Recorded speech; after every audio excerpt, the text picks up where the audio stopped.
Pessoal, eu estou enviando para vocês dois vídeos hoje. O primeiro é este aqui, que tem uma breve recapitulação das coisas que eu falei hoje na aula, e o próximo sobre as coisas que eu vou falar na aula que vem. Então hoje a gente viu algumas coisas que aconteceram na sociologia da ciência e que afetaram as discussões em filosofia da ciência. Como eu falei para vocês, houve com Kuhn e outros autores historicistas uma identificação de elementos sociológicos, ideológicos, valorativos que afetam o desenvolvimento da ciência, especialmente em períodos revolucionários, em períodos de grandes transformações conceituais na ciência. Só que as discussões que aconteceram por parte desses autores historicistas foram discussões a respeito de fatores sociológicos, valorativos, ideológicos internos às comunidades científicas. Nenhum desses autores, em particular Kuhn, jamais pensou de afirmar que haveria uma influência de fora para dentro, no que diz respeito, pelo menos, ao conteúdo das crenças científicas. A questão é que o objetivo desses autores era mostrar que o desenvolvimento da ciência é mais complexo do que pareceu aos autores anteriores, e que a prática científica é mais complexa internamente, há mais elementos que contribuem para a escolha de hipóteses científicas do que apenas inferências e observações, certo? Então isso é que a gente estava vendo antes com Kuhn, depois vimos um pouco disso com Lakatos e Lauer na semana passada. O que aconteceu em seguida, nas discussões aí na década de 70, 80, foi que alguns autores, em parte inspirados pelas coisas que o Kuhn tinha escrito, começaram a generalizar algumas ideias que estavam flutuando, mais ou menos, que estavam já em discussão entre os sociólogos da ciência. E tentaram, então, mostrar que não apenas haveria elementos sociológicos, ideológicos, valorativos influenciando internamente a comunidade científica, mas haveriam esses mesmos elementos influenciando a comunidade científica de fora para dentro. Tá? Então, haveriam aspectos do contexto social em que a ciência é praticada que afetariam ou determinariam o conteúdo das hipóteses científicas. Então, isso é uma ideia bastante extravagante, se a gente for comparar com o que se dizia a respeito da ciência, especialmente na primeira metade do século XX. Mas depois eu vou mostrar para vocês, ao longo dessa semana, que embora essa tese tenha alguma plausibilidade, ela exige muitas qualificações. Tá? A gente não pode simplesmente afirmar isso de maneira genérica e simplória, porque se a gente fizer isso, a gente vai estar dizendo algo falso. Então, tem algumas qualificações, restrições que a gente precisa fazer para que a tese se torne assim, sustentável, dados os indícios e o conhecimento que nós temos hoje do modo como funcionam as comunidades científicas. Tá? Mas então, eu falei essas coisas no início da aula, e eu também falei que isso contradiz uma certa imagem, né, que a gente tem do que é a ciência e do que é a filosofia da ciência. E falei para vocês que existe uma tradição muito forte na filosofia, na nossa cultura em geral, de separar questões que dizem respeito às razões que as pessoas têm para afirmar alguma coisa, alguma tese, uma hipótese, das motivações e causas que as levaram efetivamente a afirmar aquilo. Alguém pode estar muito bem motivado a sustentar uma tese, mas não ter razão.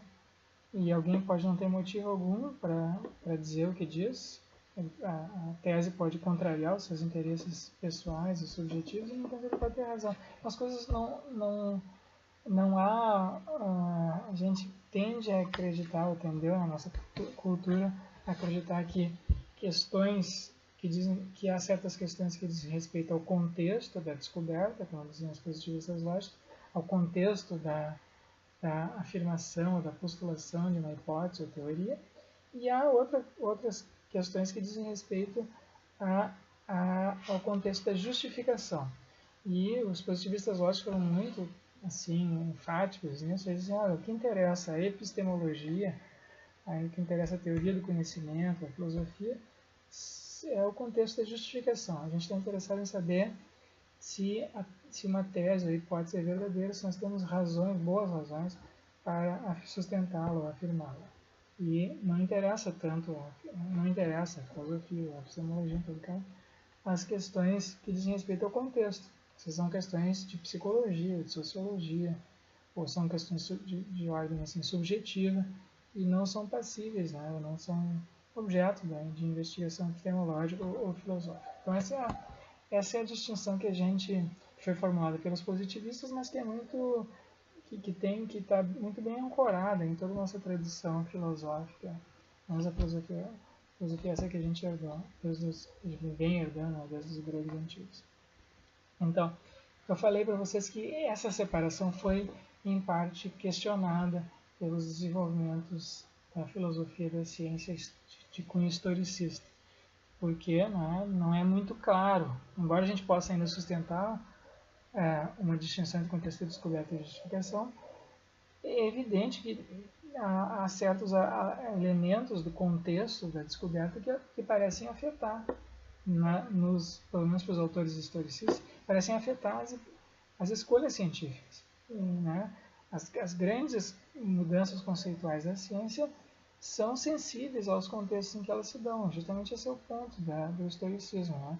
Não há um modelo universal e eterno de ciência. A ciência vai variando historicamente. Aquilo que é considerado científico em um determinado período pode não ser em outro. Métodos que são aceitáveis numa disciplina podem não ser em outra disciplina. Então há uma grande variedade assim, de ciências, né, de modelos de ciência. E essa variedade é em parte determinada pelo contexto em que aquilo é afirmado.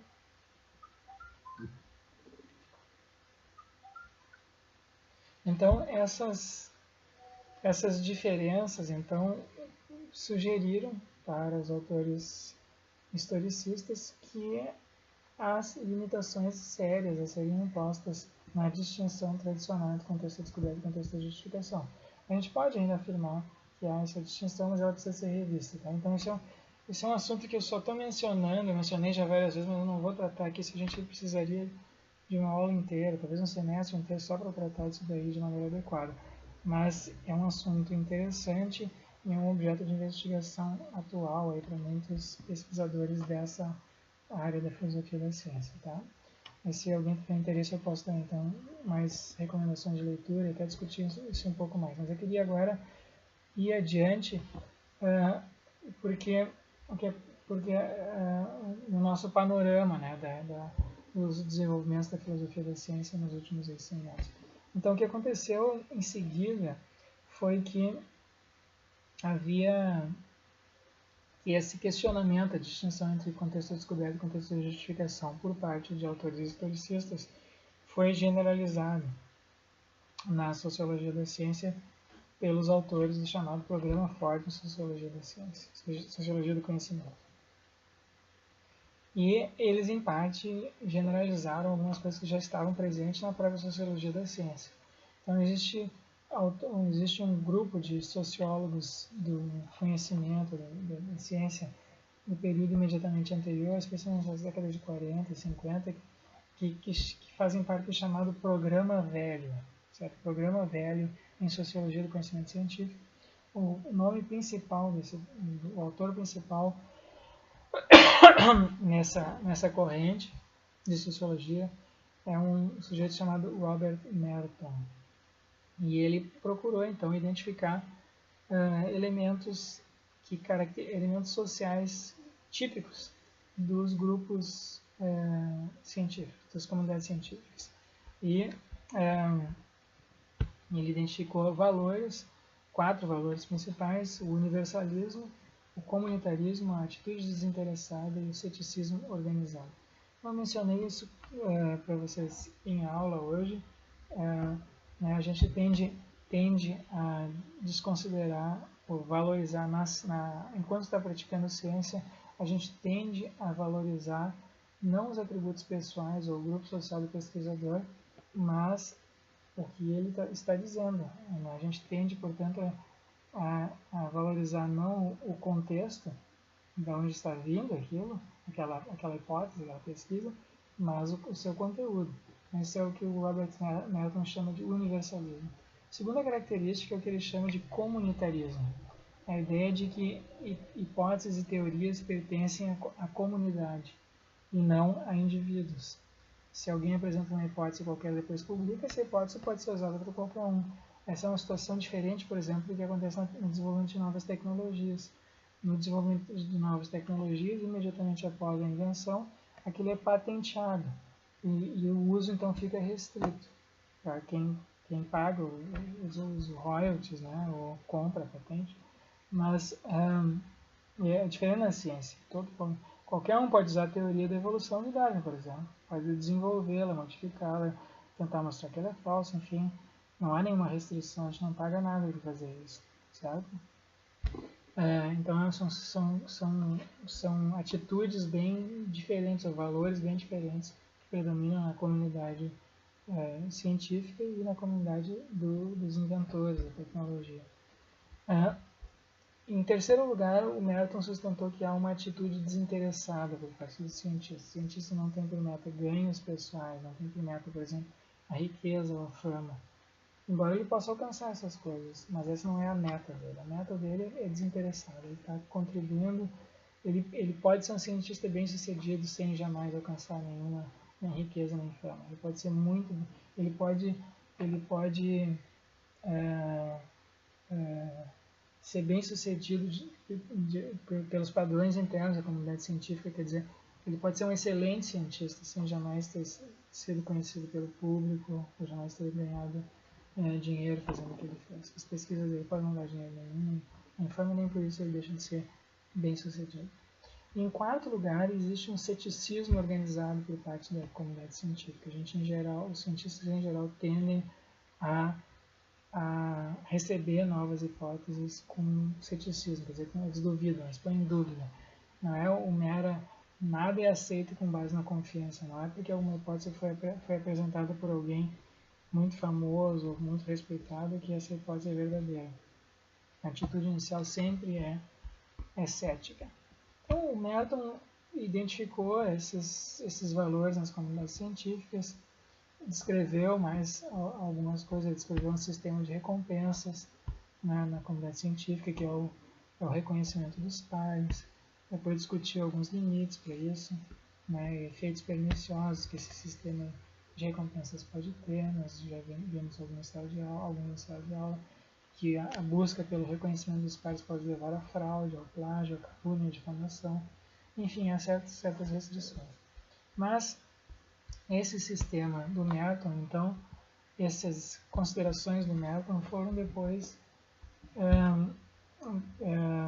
generalizadas, de certa maneira, no chamado Programa Forte em Sociologia do Conhecimento Científico.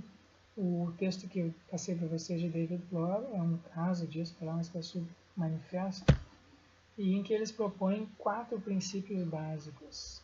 Um programa diferente do Merton, mais forte, como o nome já indica, porque ele quer explicar agora, de fato, os conhecimentos científicos, as hipóteses científicas, como sendo causadas pelo contexto social em que são apresentadas. Então, os 4 princípios do Programa Forte de Sociologia do Conhecimento são o chamado princípio da simetria. Todas as formas de crença e comportamento devem ser abordadas pelos mesmos tipos de explicações. Não devemos explicar de modos diversos crenças verdadeiras e falsas, por exemplo. O princípio da causalidade, quer dizer, se a meta é buscar as causas do conhecimento e não entender suas razões, não importa muito se alguém tem razão ou não tem razão para afirmar, o que você está em busca são das causas sociais na afirmação daquele conhecimento. Em terceiro lugar, se busca a imparcialidade, quer dizer, não discriminar entre o verdadeiro e o falso, por exemplo. tanto ver com tanto o comportamento de afirmação de uma verdade quanto o comportamento de afirmação de uma falsidade precisam ser explicados e os princípios de explicação precisam ser os mesmos, os dois comportamentos. E, em quarto lugar, eles postulam um princípio de reflexividade, quer dizer, tudo isso que eles dizem para os conhecimentos científicos deve valer também para a própria sociologia do conhecimento científico. Então, também a sociologia do conhecimento científico tem suas causas que precisam ser explicadas. A consequência básica, primeira disso daí, é a meta disso daí é a identificação de influências externas, né, nas decisões científicas. Decisões, influências políticas, ideológicas e sociológicas que afetam o conteúdo das hipóteses científicas. E uma segunda consequência, né, desse programa forte é um certo relativismo bastante radical. A ciência não tem autoridade especial sobre as outras atividades. Né? Do ponto de vista da sociologia do conhecimento, o produto da atividade científica não tem nenhum privilégio normativo, né? Sobre todos os nossos alegados conhecimentos têm causas sociais. Nesse sentido, não há nenhum que seja mais privilegiado que outro.